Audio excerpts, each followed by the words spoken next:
आइए चलते हैं अपने सिलेबस की ओर, अपने पाठ्यक्रम की ओर। पिछली कक्षा में हमने स्वयं प्रकाश, जो नेताजी का चश्मा नामक कहानी के लेखक हैं, इनके बारे में संक्षिप्त इनकी जीवनी को पढ़ा और जाना गया था।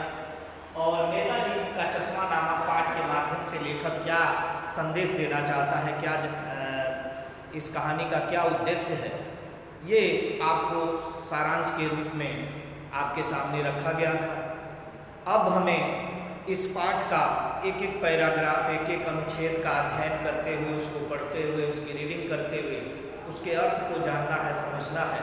आप किताब में ध्यान देंगे, आप अपनी अपनी किताब को देखें और एक एक पैराग्राफ पढ़ते हुए हम उसके व्याख्या को, उसके अर्थ को आपके सामने रखेंगे। तो आइए चलते हैं पाठ की तरफ। नेताजी का चश्मा पाठ का पहला जो पैराग्राफ शुरू होता है कि हालदार साहब को हर 15वें दिन कंपनी के काम के सिलसिले में उस कस्बे से गुजरना पड़ता था। कस्बा बहुत बड़ा नहीं था जिसे पक्का मकान कहा जा सके, वैसे कुछ ही मकान, और जिसे बाजार कहा जा सके वैसा एक ही बाजार था। कस्बे में एक लड़कों का स्कूल, एक लड़कियों का स्कूल, एक सीमेंट का छोटा सा कारखाना, 2 ओपन एयर सिनेमा घर और एक ठो नगर पालिका भी थी। नगर पालिका थी तो कुछ न कुछ करती भी रहती थी। कभी कोई सड़क पक्की करवा दी, कभी कुछ पेशाब घर बनवा दिए, कभी कबूतरों की छतरी बनवा दी, तो कभी सम्मेलन करवा दिए। इसी नगर पालिका के किसी उत्साही बोर्ड या प्रशासनिक अधिकारी ने एक बार शहर के मुख्य बाजार के मुख्य चौराहे पर नेताजी सुभाष चंद्र बोस की एक संगमरमर की प्रतिमा लगवा दी। यह कहानी उसी प्रतिमा के बारे में है, बल्कि उसके भी एक छोटे से हिस्से के बारे में। यानी कहने का मतलब क्या है कि लेखक कहता है कि हालदार साहब यहाँ आपको इंगित करना चाहेंगे कि हालदार साहब का मतलब स्वयं लेखक से। लेखक अपने कंपनी के काम के सिलसिले में हर 15वें दिन उस कस्बे से गुजरता है, लेकिन उसको चरित्र का रूप देने के लिए उसने नाम दे दिया है हालदार साहब। यानी हालदार साहब को अपने कंपनी के काम के सिलसिले में हर 15वें दिन एक रास्ते से होकर गुजरना पड़ता है, जो आगे चल कर के एक छोटे से कस्बे से होकर गुजरती है। वह कस्बा बहुत विकसित नहीं है। लेखक कहता है कि वहाँ पक्के मकान कहे जा सके ऐसे कुछ घर थे, कुछ और सुविधाएं थी। आप एक तरह से आप अपने फाजिल नगर कस्बे को ही उस रूप में ले सकते हैं कि जैसे अभी यहाँ भी नगर पंचायत का दर्जा इसे मिल गया है, और नगर पंचायत बना है तब से आप देख रहे हैं कि कुछ न कुछ नया काम, कहीं पक्की सड़कें बनवा दी, कहीं नालियाँ बनवा दी, कहीं शौचालय का निर्माण हो गया, कहीं पेयजल की व्यवस्था लग गई। ठीक वही स्थिति उस कस्बे के बारे में थी। 2 ओपन एयर सिनेमा घर भी थे। आपके फाजिल नगर की भी स्थिति वही है। यहाँ भी 2 ओपन एयर सिनेमा घर हैं, जबकि यहाँ भी नगर पंचायत का दर्जा इस कस्बे को भी मिल चुका है। और आप देख रहे हैं कि नगर पालिका की तरफ से, नगर पंचायत की तरफ से तमाम विकास के काम करवाए जा रहे हैं।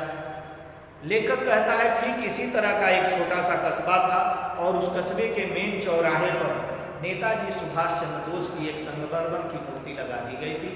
और यह पूरी कहानी उसी संगमरमर की, नेताजी की मूर्ति के बारे में है। लेकिन लेखक कहता पूरी मूर्ति के बारे में भी नहीं, बल्कि उसके एक छोटे से हिस्से के बारे में, और वो था नेताजी का चश्मा।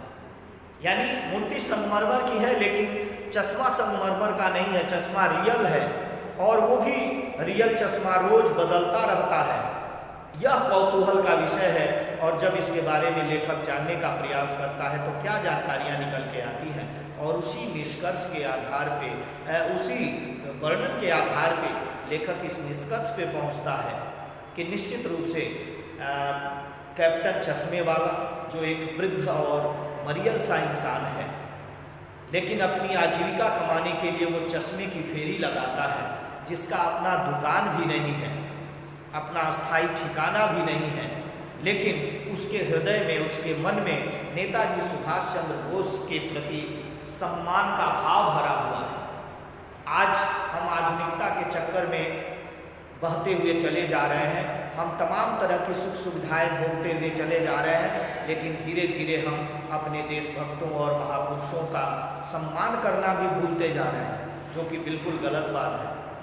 आपको जानना चाहिए कि हम सभी भारतवासियों का रोम रोम, शरीर का हर अंग उन महापुरुषों और क्रांतिकारियों का कर्जदार है, उन बलिदानियों का कर्जदार है, उन स्वतंत्रता सेनानियों का ऋणी है, जिन्होंने अपनी जवानी, गृहस्थी, अपना सब कुछ इस देश की आज़ादी के लिए दांव पर लगा दिया और हंसते हंसते फांसी के फंदों को चूम गए। उन्हें लालच नहीं था, उनकी बस एक ही चिंता थी कि यदि मेरे त्याग से, हमारे बलिदान से हमारा देश आज़ाद हो जाएगा तो आने वाली हमारी पीढ़ियां आज़ादी का सुख भोगेंगी। गुलामी की पीड़ा क्या होती है उन्होंने भोगा था, और इसलिए आने वाली पीढ़ियां गुलामी की उस पीड़ा को न भोगें, इसलिए उन्होंने अपना सर्वस्व न्यौछावर कर दिया। और ऐसे में उन स्वतंत्रता सेनानियों, बलिदानियों और उन क्रांतिकारियों के प्रति हम सभी भारतवासियों की ये जिम्मेदारी बनती है कि जहाँ तक हो सके हमें कोई भी ऐसा कार्य नहीं करना चाहिए जहाँ से उनके सम्मान में कहीं कोई गिरावट आए, कोई कमी आए, और जहाँ तक हो सके केवल स्वतंत्रता दिवस या गणतंत्र दिवस के अवसर पर उनके नाम का जयकारा लगा देने मात्र से हमारे कर्तव्य की पूर्ति नहीं हो जाती, हमारी जिम्मेदारी पूर्ण नहीं हो जाती, बल्कि जहाँ तक हमें हो सके अपने महापुरुषों के सम्मान में जहाँ तक हो सके त्याग करना चाहिए, उनके सम्मान, अपने देश के सम्मान को बनाए रखने का प्रयास करना चाहिए।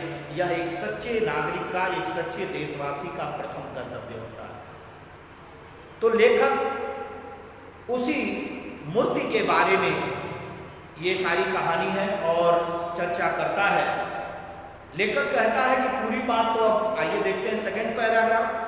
पूरी बात तो अब पता नहीं, लेकिन लगता है कि देश के अच्छे मूर्तिकारों की जानकारी नहीं होने और अच्छी मूर्ति की लागत, अनुमान और उपलब्ध बजट से कहीं ज़्यादा होने के कारण काफ़ी समय ऊहापोह और चिट्ठी पत्री में बर्बाद हुआ होगा, और बोर्ड की शासनावधि समाप्त होने की घड़ियों में किसी स्थानीय कलाकार को ही अवसर देने का निर्णय किया गया होगा, और अंत में कस्बे के इकलौते हाई स्कूल के इकलौते ड्राइंग मास्टर, मान लीजिए मास्टर मोतीलाल जी को ही यह काम सौंप दिया गया होगा, जो महीने भर में मूर्ति बनाकर पटक देने का विश्वास दिला रहे हैं। इस पैराग्राफ, इस अनुच्छेद के माध्यम से लेखक ये बताना चाहता है कि मूर्ति तो सुभाष चंद्र बोस की याद दिला रही थी। उस मूर्ति को देख करके सुभाष चंद्र बोस का चेहरा, उनका तस्वीर हमारे सामने आ रहा था, लेकिन जितनी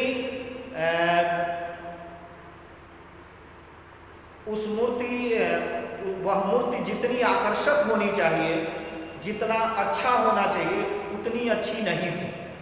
इसका कारण क्या था? तो लेखक कहता है कि पूरी बात तो नहीं पता, लेकिन ये जरूर है कि 2-3 कारण रहे होंगे। या तो अच्छे मूर्तिकारों की जानकारी के अभाव में नगर पंचायत या नगर पालिका के लोगों ने किसी लोकल कलाकार को ही मूर्ति बनाने का जिम्मा सौंप दिया होगा, या फिर ये भी हुआ होगा कि समय के अभाव में उस मूर्तिकार ने जल्दी जल्दी उस मूर्ति को बना दिया होगा। चाहे जो भी हो, और लेखक कल्पना करता है कि मान लीजिए कि उस कस्बे का इकलौता जो हाई स्कूल का स्कूल है, उसका इकलौता ड्राइंग मास्टर, मान लीजिए कल्पना करता है कि उनका नाम मास्टर मोतीलाल हो, उन्हीं को यह काम सौंप दिया गया हो, और धीरे धीरे उस मूर्ति के उद्घाटन का समय आ गया हो और जल्दी जल्दी में उस ड्राइंग मास्टर ने, उस मूर्तिकार ने जल्दी जल्दी में इस मूर्ति को बनाने का प्रयास किया हो, इसलिए कुछ कमियां रह गई। तो लेखक कहता वो कमियां और वो जल्दबाजी उस मूर्ति को देखने से दिखाई पड़ती। लेकिन चाहे जो भी हो, एक चीज सराहनीय है, उस कस्बे के लोगों का, उस नगर पालिका के लोगों का जो ये प्रयास है वो सराहनीय है कि कम से कम उन्होंने अपने महापुरुषों या अपने क्रांतिकारियों को सम्मान देने का एक प्रयास किया, एक सफल प्रयास किया, और उसकी कदर होनी चाहिए। अब लेखक आगे पुनः क्या कहना चाहता है, आगे देखें तीसरे पैराग्राफ में। जैसा कि कहा जा चुका है, मूर्ति संगमरमर की थी, टोपी की नोक से कोट के दूसरे बटन तक कोई 2 फुट ऊंची और जिसे कहते हैं बस्ट, और सुंदर थी। नेताजी सुंदर लग रहे थे। कुछ कुछ मासूम और कमसीन फौजी वर्दी में थे। मूर्ति को देखते ही दिल्ली चलो और तुम मुझे खून दो मैं तुझे आज़ादी दूंगा, जो उनका प्रसिद्ध नारा था, ये सब याद आने लगते थे। इस दृष्टि से यह सफल और सराहनीय प्रयास था। केवल एक चीज की कसर थी जो देखते ही खटकती थी। नेताजी की आंखों पर चश्मा नहीं था, यानी चश्मा तो था लेकिन संगमरमर का नहीं था। एक सामान्य और सचमुच के चश्मे का चौड़ा काला फ्रेम मूर्ति को पहना दिया गया था। हवलदार साहब जब पहली बार इस कस्बे से गुजरे और चौराहे पर पान खाने के लिए रुके, तभी उन्होंने इसे लक्षित किया, यानी ध्यान दिया, और उनके चेहरे पर एक कौतुक भरी मुस्कान फैल गई कि वाह भाई, यह आइडिया भी ठीक है। मूर्ति पत्थर की लेकिन चश्मा रियल। ये तीसरा पैराग्राफ। और इस तीसरे पैराग्राफ के माध्यम से लेखक कहना क्या चाहता है कि मूर्ति संगमरमर की थी, बाकी उसका जो आकार प्रकार था वो सब ठीक था, जो भी कमियां थी वो भी नज़रअंदाज की जा सकती हैं, लेकिन उस मूर्ति में एक विचित्र बात थी जो उस मूर्ति को देखते ही खटकती थी, और वह थी नेताजी की मूर्ति पर चश्मा का न होना। यानी लेखक कहता है चश्मा तो था लेकिन संगमरमर का नहीं था, और एक सामान्य और सचमुच यानी ओरिजिनल जो काले चौकोर फ्रेम का चश्मा होता है, जैसा नेताजी की मूर्ति पर या उनकी तस्वीरों पर देखने को मिलता है, उसी तरह का एक रियल चश्मा वाला फ्रेम मूर्ति को पहना दिया गया था। और हवलदार साहब जब पहली बार उस कस्बे से गुजरते हैं तो उस चौराहे पे रुकते हैं पान खाने के लिए, और रुकते ही उन्होंने उस मूर्ति की तरफ ध्यान दिया और मूर्ति की इस कमी को लक्षित किया, ध्यान में रखा कि आखिर क्यों इसका जो संगमरमर का जो चश्मा है नहीं बना है, ये रियल चश्मा क्यों। और फिर भी उनके मन को इस बात का संतोष हुआ कि चलो भले चश्मा संगमरमर का नहीं है लेकिन रियल चश्मा तो मूर्ति पर लगा हुआ है, कम से कम मूर्ति बिना चश्मे के तो नहीं है। और उनके मन में ये भाव आता है कि यह भी आइडिया अच्छा है कि मूर्ति भले संगमरमर की है, चश्मा तो रियल है।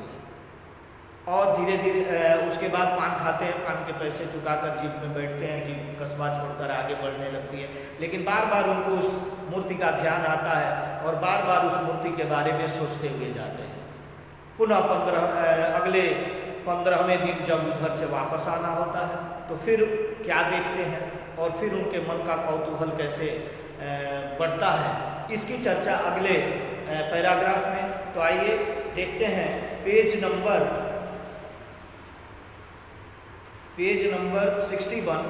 61 का जो दूसरा पैराग्राफ है, यहाँ से हमें अध्ययन करना है। जीप कस्बा छोड़कर आगे बढ़ गई, तब भी हवलदार साहब इस मूर्ति के बारे में ही सोचते रहे और अंत में इस निष्कर्ष पर पहुंचे कि कुल मिलाकर कस्बे के नागरिकों का यह प्रयास सराहनीय ही कहा जाना चाहिए। महत्व मूर्ति के रंग रूप या कद का नहीं, उस भावना का है, वरना तो देशभक्ति भी आजकल मजाक की चीज होती जा रही है। यानी लेखक ने यही कहा, यही रास्ते पर सोचते जाते हैं कि चलिए कस्बा भले विकसित नहीं है लेकिन यहाँ के लोगों की जो सोच है कि कम से कम उन्होंने अपने देश के उस प्रसिद्ध क्रांतिकारी नेताजी सुभाष चंद्र बोस की मूर्ति को चौराहे पर स्थापित किया, उसका सम्मान करते हैं।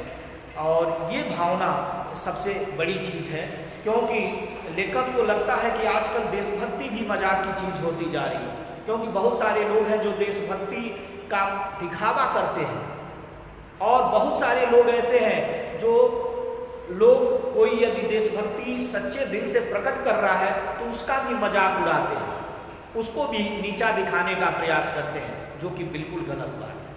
हमें जहाँ तक हो सके अपने देश का, अपने समाज का, अपने क्रांतिकारियों और अपने महापुरुषों का सम्मान करना चाहिए, और किसी भी रूप में यदि देश, समाज या अपने महापुरुषों के सम्मान करने वाले लोगों को नीचा दिखाने का प्रयास नहीं करना चाहिए, बल्कि उनको और उनका हौसला अफजाई करना चाहिए। यही हमारा देश प्रेम है, यही हमारी एक सच्चे नागरिक की, एक सच्चे देशवासी का ये सबसे पहला कर्तव्य होना चाहिए। क्योंकि तमाम तरह से लोगों ने अपनी देशभक्ति के लिए इन बातों को कहा भी है। आपने सुना होगा मैथिली शरण गुप्त जी की रचना कि जो भरा नहीं है भावों से बहती जिसमें रसधार नहीं, वो हृदय नहीं है पत्थर है जिसमें स्वदेश का प्यार नहीं। तो स्वदेश प्रेम कितनी बड़ी चीज़ है, इसके बारे में तमाम तरह की बातें की जाती है। दूसरी बात, जब हालदार साहब उधर से लौटते हैं तो क्या देखते हैं, आइए अगले पैराग्राफ में देखें। दूसरी बार जब हालदार साहब उधर से गुजरे तो उन्हें मूर्ति में कुछ अंतर दिखाई दिया। ध्यान से देखा तो पाया कि चश्मा दूसरा है। पहले मोटे फ्रेम वाला चौकोर चश्मा था, अब तार के फ्रेम वाला गोल चश्मा लगा हुआ। हालदार साहब का कौतुक और बढ़ा। वाह भाई, क्या आइडिया है। मूर्ति कपड़े तो नहीं बदल सकती, लेकिन चश्मा तो बदल ही सकती है। ये सोच करके पुनः चले जाते हैं। तीसरी बार जब उस कस्बे से गुजरते हैं, पुनः मूर्ति का चश्मा बदला हुआ है। तीसरी बार फिर नया चश्मा था। हालदार साहब की आदत पड़ गई, हर बार कस्बे से गुजरते समय चौराहे पर रुकना, पान खाना, मूर्ति को ध्यान से देखना, ये उनके आदत में शामिल हो गया था।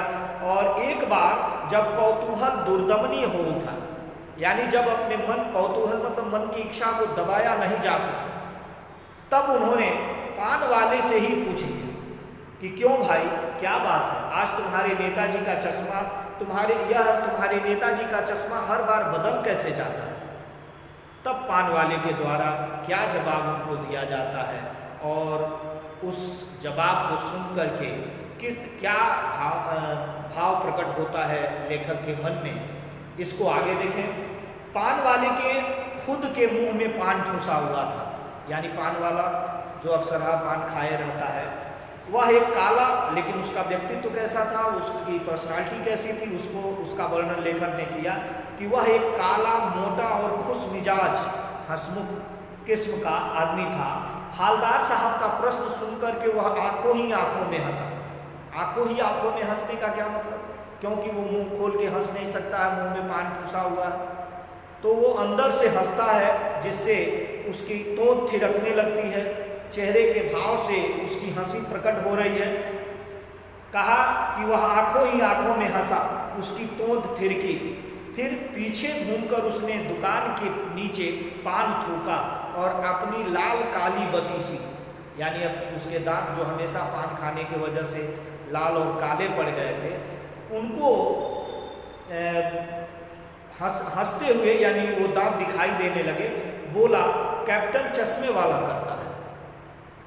यानी मूर्ति का चश्मा कौन बदलता है, कैप्टन चश्मे वाला। ये जानकारी उसके द्वारा दी जाती है।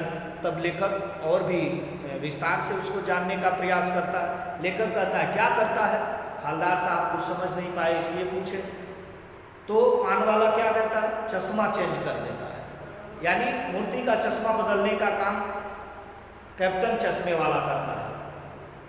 फिर हालदार साहब पूछते हैं क्या मतलब, क्यों चेंज कर देता है। हालदार साहब अब भी नहीं समझ पाए। तब पान वाला पुनः उनको समझाने का प्रयास करता है। कोई गिराक आ गया समझो, उसको चौड़े चौखट चाहिए, चौड़ा चश्मा चाहिए, चौड़े फ्रेम वाला, तो कैप्टन किधर से लाएगा, तो उसको मूर्ति वाला दे दिया, उधर दूसरा बिठा दिया। यानी संक्षेप में पान वाले के द्वारा ये जवाब दिया जाता है। अब हालदार साहब को बात कुछ समझ में आने लगी। अब उनकी समझ में क्या आया कि यानी कैप्टन चश्मे वाले नाम का कोई व्यक्ति है जो चश्मे की दुकान चलाता है, चश्मे की फेरी लगाता है, और उसे नेताजी की मूर्ति बिना चश्मे के बुरी लगती है, इसलिए वह अपनी पास से नेताजी की मूर्ति पर कोई न कोई चश्मा लगा देता है। और यदि संजोग से उसके पास वह नेताजी की मूर्ति पर लगे हुए चश्मे का जो मॉडल है, जो फ्रेम है, उस तरह का दूसरा फ्रेम नहीं है और किसी ग्राहक को उसी तरह का फ्रेम चाहिए, तो वह मूर्ति वाला फ्रेम उस ग्राहक को बेच देता है और अपने पास ही दूसरा नया फ्रेम मूर्ति पर लगा देता है। ये सारी कहानी थी मूर्ति के चश्मे के चेंज होने की, परिवर्तित होने की, बराबर बदलने की। तब इसको समझ में आती है कि उसे नेताजी की बगैर चश्मे वाली मूर्ति बुरी लगती है, बल्कि आहत करती है, मानो चश्मे के बगैर नेताजी को असुविधा हो रही है। इसलिए वो अपनी छोटी सी दुकान में उपलब्ध गिने चुने फ्रेमों में से एक नेताजी की मूर्ति पर फिट कर देता है। लेकिन जब कोई ग्राहक आता है तो और उसे वैसे ही फ्रेम की दरकार होती है जैसा मूर्ति पर लगा है, तो कैप्टन चश्मे वाला मूर्ति पर लगा फ्रेम संभवतः नेताजी से क्षमा मांगते हुए लाकर ग्राहक को दे देता है और बाद में नेताजी को दूसरा फ्रेम लौटा देता है। वाह भाई, खूब, क्या आइडिया है। ये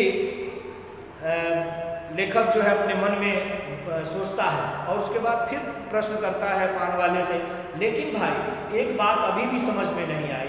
हालदार साहब ने पान वाले से फिर पूछा कि नेताजी का ओरिजिनल चश्मा कहाँ गया, और तब उसके बाद पान वाले ने उस चश्मे के बारे में या उस मूर्ति के बारे में जो बताया वो लगभग वही सारी बातें थी जिसकी कल्पना लेखक ने शुरू में की थी। तो इसकी चर्चा हम अगली कक्षा में करेंगे। तब तक के लिए आप सभी को बहुत बहुत धन्यवाद।